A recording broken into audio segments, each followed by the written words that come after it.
Я беру одну крупную луковицу и нарезаю ее кубиком.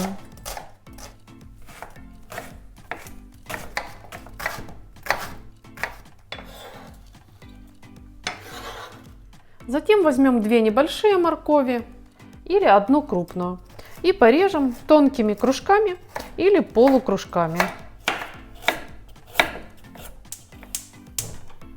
Кастрюлю, в которой я буду готовить, ставлю на огонь. Добавляю 2 столовых ложки рафинированного растительного масла или пару ложек свиного жира.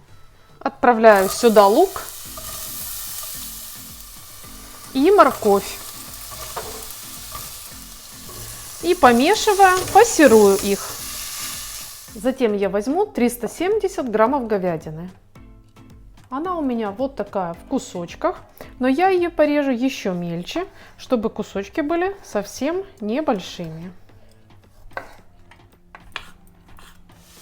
Когда овощи начали зарумяниваться, высыпаю сюда порезанное мясо.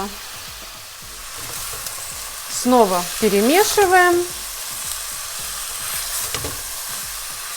Когда мясо прихватилось, побелело или начало слегка обжариваться, я добавляю сюда столовую ложку сладкой молотой паприки и хорошую щепотку черного молотого перца. Хорошо перемешиваю эту ароматную композицию и заливаю кипятком овощи и мясо так, чтобы он почти полностью их покрывал.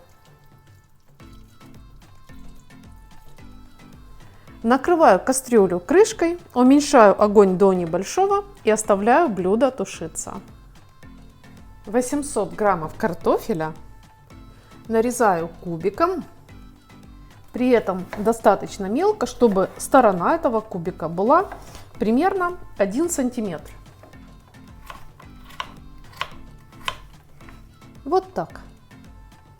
Картошку будем отправлять в кастрюлю тогда, когда говядина станет совсем мягкой. Сколько на приготовление говядины уходит времени, точно не скажешь. Это бывает по-разному и зависит от самой говядины. Теперь мы все посолим по вкусу. Я добавляю полную чайную ложку соли. И добавим приправы, как у меня, ваши любимые приправы или готовые приправы для гуляша. Я кладу 2 горошины черного перца, 2 горошины душистого перца, пол чайной ложки сухого чеснока, чайную ложку сухого майорана и 1 лавровый лист. И снова все заливаем горячей водой или кипятком. Количество воды такое, чтобы она покрыла продукты. Накрываем крышкой и варим до полной готовности картошки.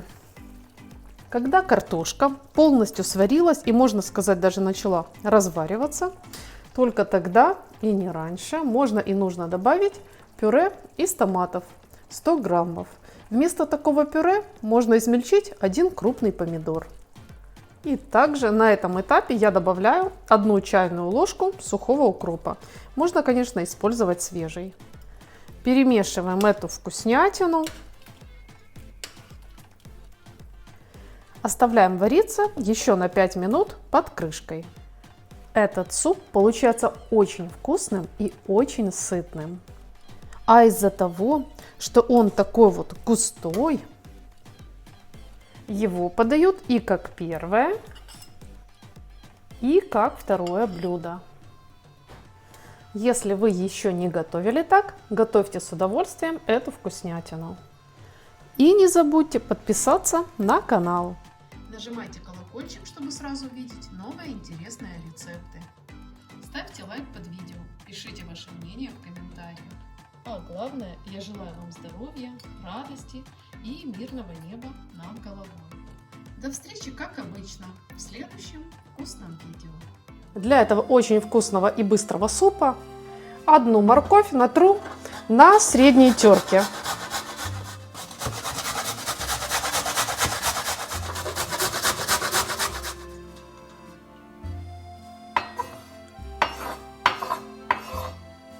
Одну луковицу я нарезаю мелко.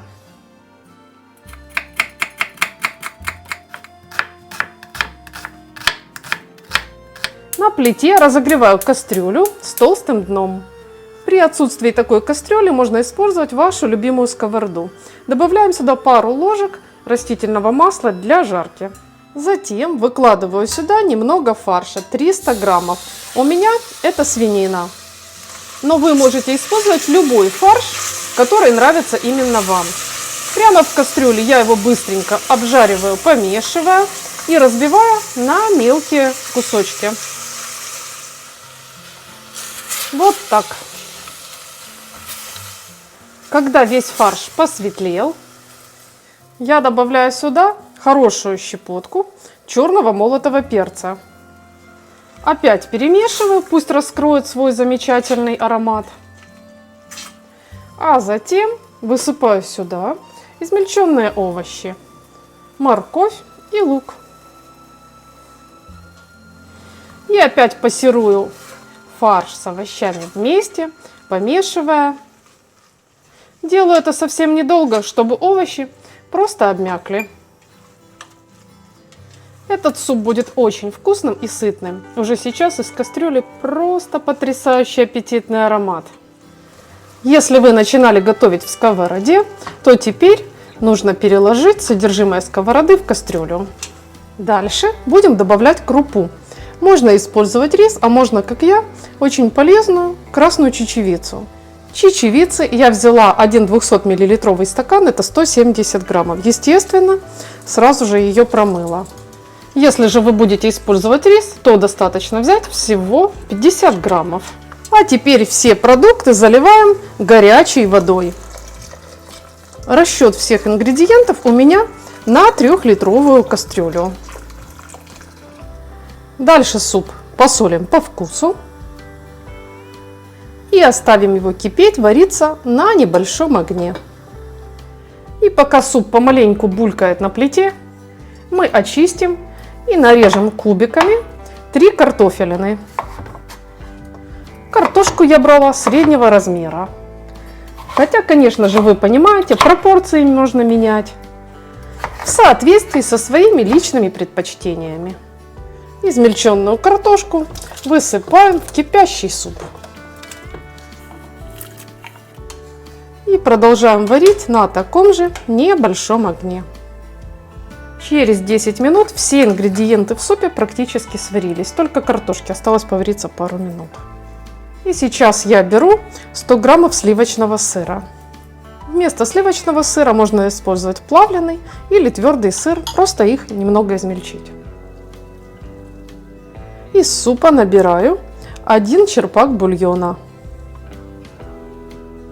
Выливаю сюда в сыр и размешиваю, чтобы он равномерно растворился. Суп готовится очень быстро, с подготовкой, с чисткой овощей. Он занимает не больше получаса времени. Крупа и овощи разварились. Теперь мы сюда вливаем расплавленный сливочный сыр или плавленый сыр. Перемешиваем. И если нужно, то досолим его по вкусу. Суп будем готовить обязательно с полезной зеленью. Я сегодня взяла укроп.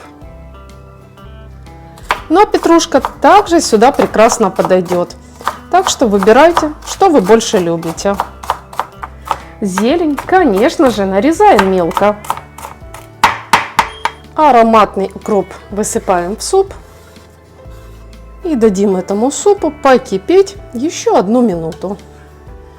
И все готово. Я очень рада, что поделилась с вами этим рецептом. Обязательно попробуйте такой суп, пусть он порадует вас и ваших близких. Готовьте на здоровье и делитесь этим замечательным рецептом с друзьями. А также я рекомендую вам сразу подписаться на канал и нажать колокольчик, чтобы видеть и другие интересные рецепты. Если рецепт вам понравился, ставьте лайк под видео. Напишите в комментариях, что вы думаете о таком рецепте. Ну а я желаю вам приятного аппетита, вкусного супа. крепкого здоровья и мирного неба над головой. Как всегда, мы с вами встретимся в следующем вкусном видео.